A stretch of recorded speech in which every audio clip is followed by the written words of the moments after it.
Hey guys, we're back with another update on the EF.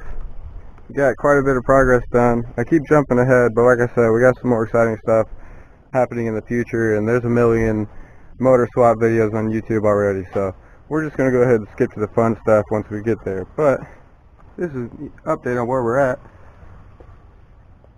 Got this nice new header installed, our radiator in there. A lot of our coolant hoses ran. Just need some hose clamps for them. Rewrapped our harness, right, our O2 sensor harness down here. Just kind of got a lot of stuff buttoned up, a lot of the little stuff that's boring. Right now I have this Z6 valve cover just sitting on here because I was painting this one, a wrinkle painted it black. It turned out looking awful. I mean, I don't like it, but I'm just gonna rock it for now until I can figure out what I'm gonna do. So we're just gonna go ahead and install that. What you're going to need to put on a new valve cover is this new valve cover gasket set that matches your motor, a little bit of RTV sealant, because when you put on these valve covers,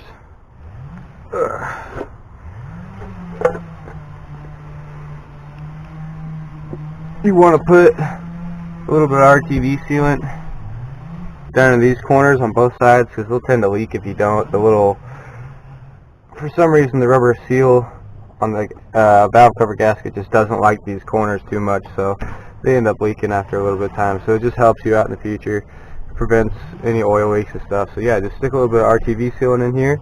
It's got all the bolts are 10 millimeter, and when you put them on, cross torque them and torque them to 7.5 foot-pounds. So we're going to go ahead and get that done really quick.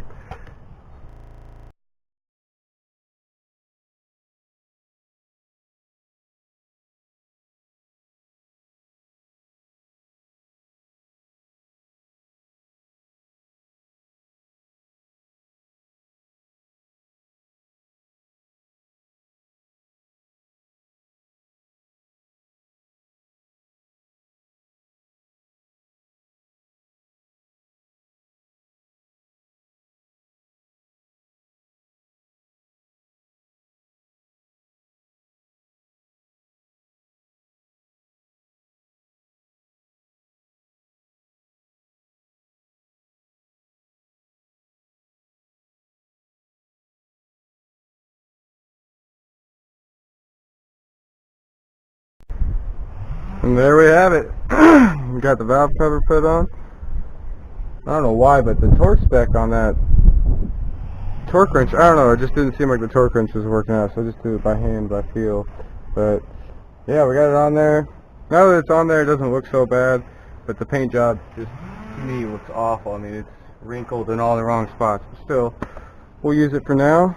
So I think we're going to move on to the next step. Probably some more of the wiring stuff, probably the sub harness, but we'll keep moving on.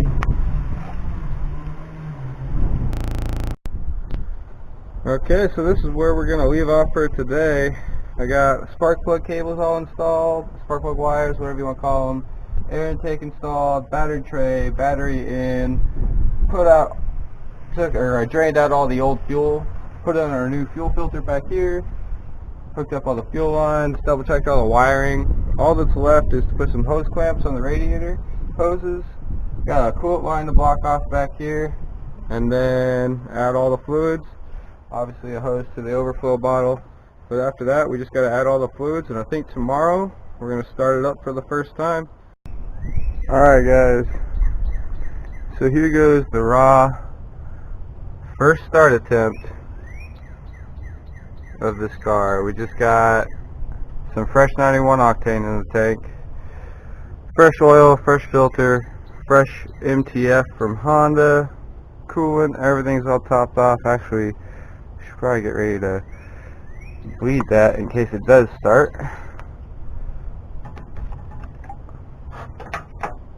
So we're gonna go ahead and set this camera down somewhere and then try and start it.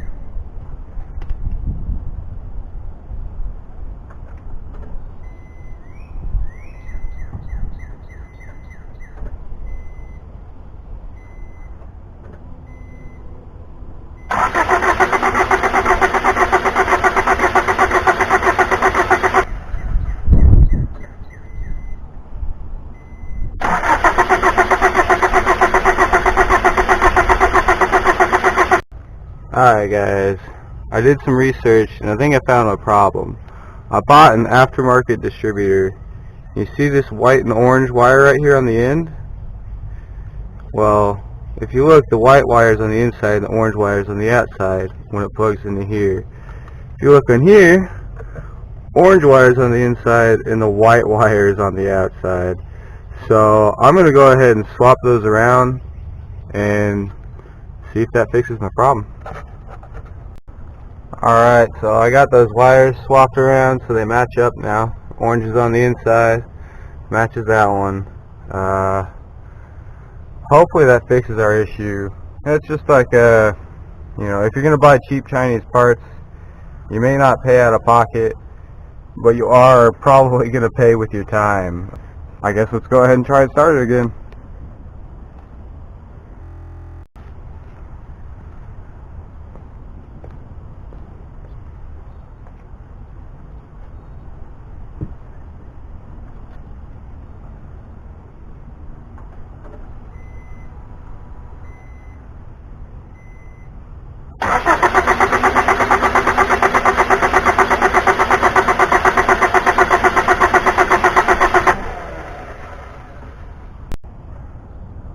Alright, if you can't tell by the color of this header now, I finally got it running.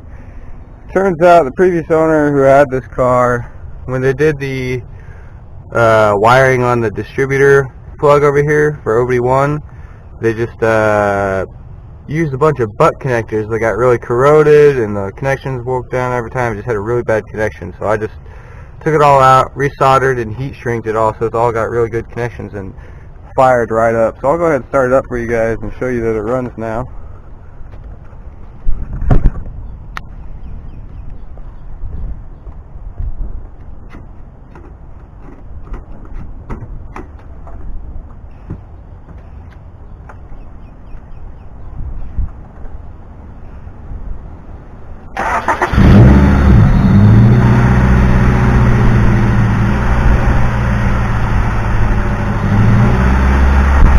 Runs really well, starts right up. Got a little bit of idle surge. I'm thinking some coolant needs to get to the idle air control valve a little bit, but here it is.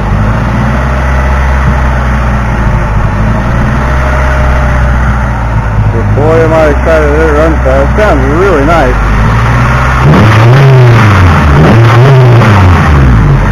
Sounds super clean. So thank you guys for checking it out. Please comment, like, and subscribe. It definitely helps out. Hope you guys have a great day, and thanks for checking it out.